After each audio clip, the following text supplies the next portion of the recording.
बिस्मिल्लाहिर्रहमानिर्रहीम। अस्सलाम वालेकुम दोस्तों, मैं हूं आपका host Kashif. Welcome to the show.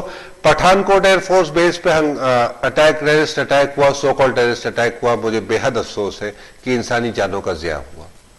उससे ज्यादा अफसोस इस बात का है कि इंडियन एयरफोर्स को इस बात का इल्म था कि वहां पर अटैक होने वाला है, अटैक मुतवक्के है, और 3 रोज से उन्हें ये खबर थी कि किसी भी दिन ये अटैक हो जाएगा, लेकिन उन्होंने सिक्योरिटी बीफ अप नहीं की।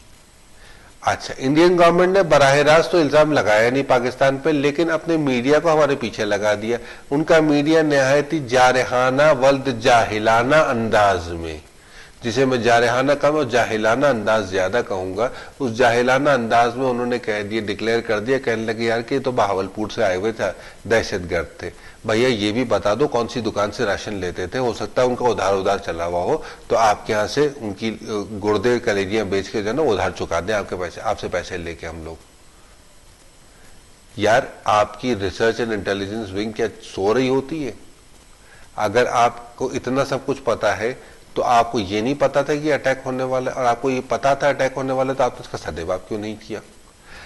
बावसूख जरा ये कहते हैं कि मोदी अपनी पॉपुलैरिटी नफरत करने वाले बीजेपी और शिवसेना का एक जो सर्कल है, जो नफरत के बेसिस पे वोट देता है, जो हेट्रेड बेसिस पे वोट देता है, जो एंटी मुस्लिम कैंपेन बेस पे वोट देता है, वो नाराज हो रहा था कि यार तुम जाके नवाज शरीफ की अम्मा को साड़ियां देकर आ गए, नवाज शरीफ आते तुम्हारी अम्मा को साड़ियां देते, तुम उनकी नवासी की शादी में होकर आ गए, तुम अचानक चले गए, अनशेड्यूल्ड विजिट पे चले गए, आखिर ऐसा क्या करने चले गए थे? तो ये सारा ड्रामा मोदी का मजबूरी थी कि वो अपने सो कॉल्ड वोटर्स को, हेट कैंपेनर्स को ठंडा करने के लिए उसने ये ड्रामा रच दिया। कहने लगे यार एक छोटा सा ड्रामा कर दो ताकि हमारे हेट कैंपेनर्स ठंडे हो जाए। मोदी की मोहताजी ये है कि उसे अपने फाइनेंसर्स के पैसे चुकाने हैं। जी हाँ, ये वही लोग हैं जिन्होंने करोड़ों अरबों रुपया लगाकर मोदी को प्राइम मिनिस्टर बनाया। ये मोदी चाय वाले के प्राइम मिनिस्टर के दोस्त नहीं थे। ये मोदी चाय वाले को उन्होंने फाइनेंस नहीं किया, ना मोदी गुजरात मैसेकर के मास्टरमाइंड को फाइनेंस किया।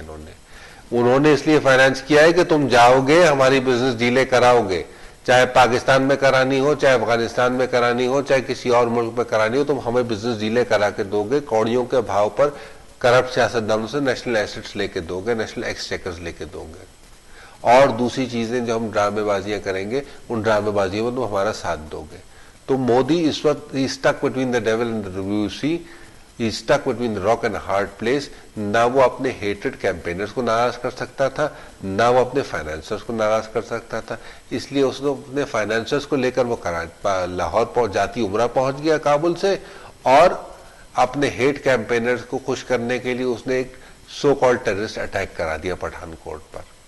मुझे बहुत अफसोस है कि इंडियन गवर्नमेंट, इंडियन पब्लिक, क्योंकि आखिर को 1947 से पहले हम एक ही नेशन हुआ करते थे किसी हद तक इफ नॉट कंप्लीटली। मुझे अफसोस है कि चाय वाला और उसकी हेट्रेड कैंपेन 1.5 अरब आवाम को मैनिपुलेट कर रही है।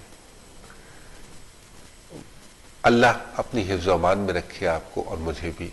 अपना और अपने अहले खाना का बहुत ख्याल रखिएगा और मुझे अपनी दुआओं में याद रखिएगा। अंटिल द नेक्स्ट टाइम, अल्लाह ने कहबान।